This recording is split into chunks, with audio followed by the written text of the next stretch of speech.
Hello, everyone. My name is Shreya Chopra, and I'm part of the MDes in Human Centered Design class of 2020. My capstone project is titled Probing into the Different Identities of Design in Practice. In this presentation, I will be sharing my project intent, goals, and outcomes, the methodology adopted, final outputs, and also the reflection of my project.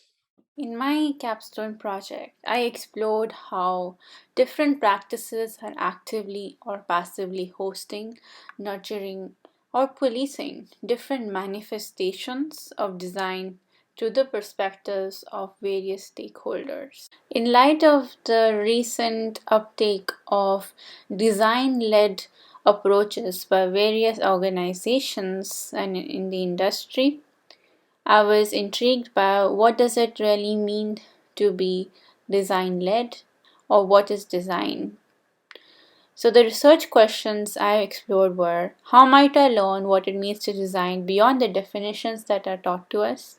What are the different identities of design and practices that individuals, whether they are designers or not, often take up?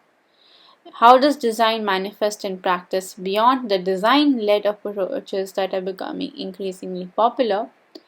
And the key takeaway from the project was that we are not just designers, but we hold several identities of design that manifest in different contexts of design. And each of these identities has a certain set of privileges that come with them. So, when a privilege is exercised while a certain identity manifests, it leads to the creation of opportunities.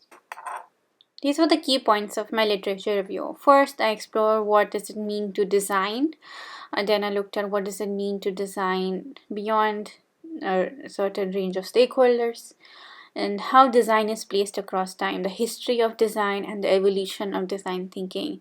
And not only that, but how it is represented in museums and in conversations. And then I looked at current use cases of design in business, and coming to our current context, that is in education, how we started from Bauhaus movement to where we are today. Also found that there is a need to evolve design education. As Monteiro puts it in his book, Ruined by Design, what we choose to design, and more importantly, what we choose not to design, and even more importantly, who we exclude from the design process, these are all political acts. And Ezio Manzini proposes the concept of diffuse design, which is design performed by individuals not formally trained as designers. I also surveyed different theories for identities and collective identities in sociology. Based on the above literature review, I concluded that it is essential to understand and map different individual and collective identities for a context of design. This is especially because there is quote unquote a diffuse design by designers and non designers alike, and design practitioners are the ones responsible for facilitating such design environments, systems, and collectives for design. The identification of these collectives should lead to more socially responsible design. Based on the above literature review, I went on to explore and map different individual and collective identities for the context of design. Besides literature review, I engaged in participant observation with a local design studio. I also did lots of unstructured interviews done in sync with participant observation. Then I organized remote interviews, which were also semi structured and were aided by various tools. I also went on to use whatever insights I got from these exercises to put it in a non design context. I did a qualitative questionnaire with teachers from a local school in Gurgaon. And then the last stage was to synthesize all the insights into micro outputs.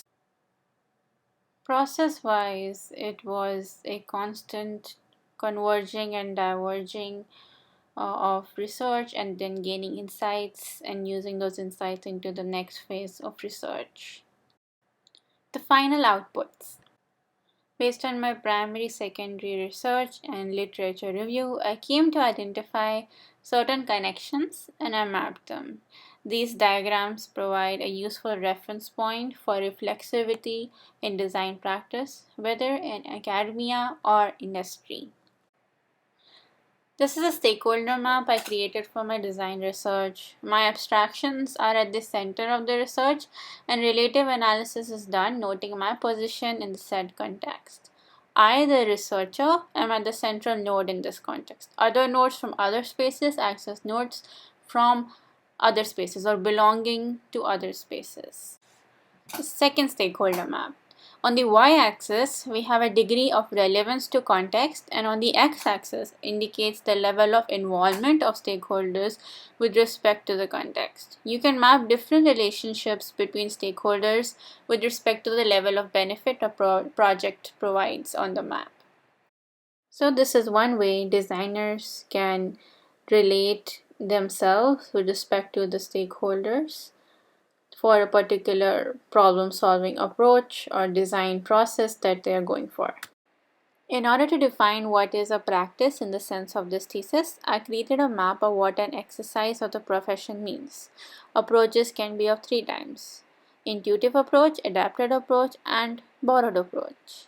Once the approach has been applied to a problem, there is a consequence of the design of the system where these changes are to be executed, which can be measured using either qualitative or quantitative methods.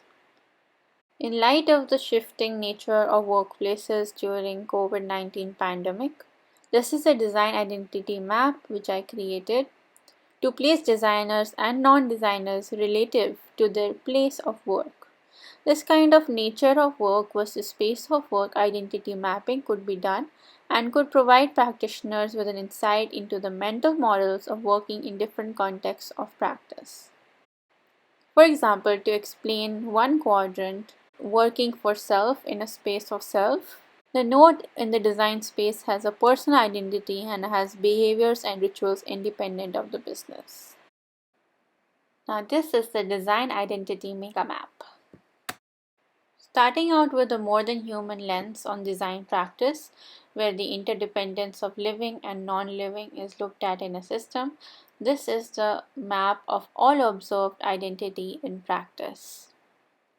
I've also looked at the lenses of sociocultural context and the relevance of background in terms of educational. Based on the identification of design identities and different ways they could manifest in, I created certain tools and creative explorations. So this is the character's user's journey modeled after the popular hero's journey. So essentially, you note down the hero's journey in this quadrilateral in the different sections, which includes defining the main character, call to action, what are the possible refusal of the call, crossing the threshold, challenges, transformation, and the new normal. Now, this will help you create a speculative fiction story for your user based on a particular goal they have. And then the second layer of the shape, you start identifying what collectives and identities does the character encounter at each stage. So I took the example of a girl named Rashmi, who's the character, and she wants to book a ride on a ride sharing app. Her goal is to get home safely. So you can see that in the first stage, I have defined that she is a college student. She has to go and give her final year exam, and her father has recently recovered from COVID-19. She is scared she could infect others by going to a public space. So the collectives identified here are this collective of self, that she is a college student, family, that they are COVID-19 survivors, and the college, that is not a safe place to go at the moment in light of the pandemic. And the crossing the threshold stage, she calls her friends and asks them to book the ride for her if they have better internet connectivity. Here, the collectors identified are her college friends. They have affordance to provide access to ride sharing service. and she and her friends form a collective that can delegate tasks like these to each other. To demonstrate the insights gained from the research about the identities of design in practice, I created a game called Mr. Multiface Goes to Pluriverse using an open source game making software called Twine. In the game, the player gets to navigate the main character's life and encounter instances where he reveals his different identities. The goal of this exercise was to play around with the insights and tell different stories while revealing the different identities of design in practice and how they could reveal in different ways. This is a demonstration of the game. You give your character a name and a job role in a particular practice, and then the different identities in the practice are revealed and a situation is proposed.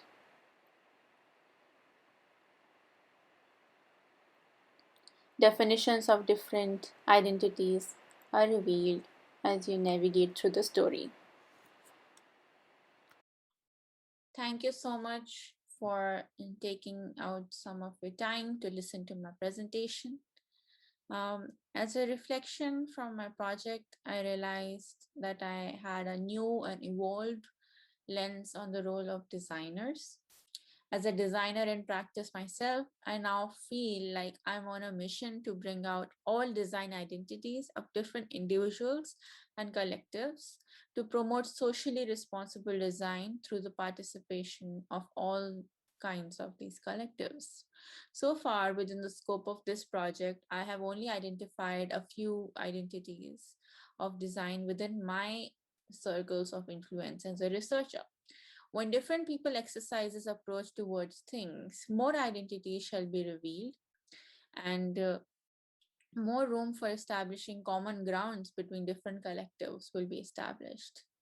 My hope is that just like design thinking has become a popularly marketed and adapted approach towards finding new solutions, one day identification of design identities will also become an essential principle in practicing socially responsible design across industries and practices. Designers' role is not to be experts or to be facilitators of thoughts, in the sense that designers are not superior to any other school of thought.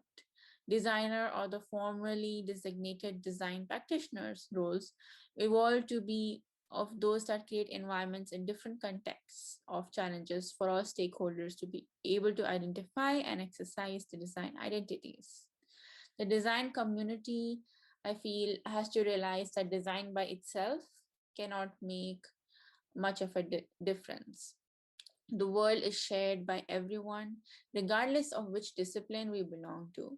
Design partnerships between members of different collectives across discipline and practice are needed. Design identities held by all indicate that everyone has a design identity to partner with other approaches.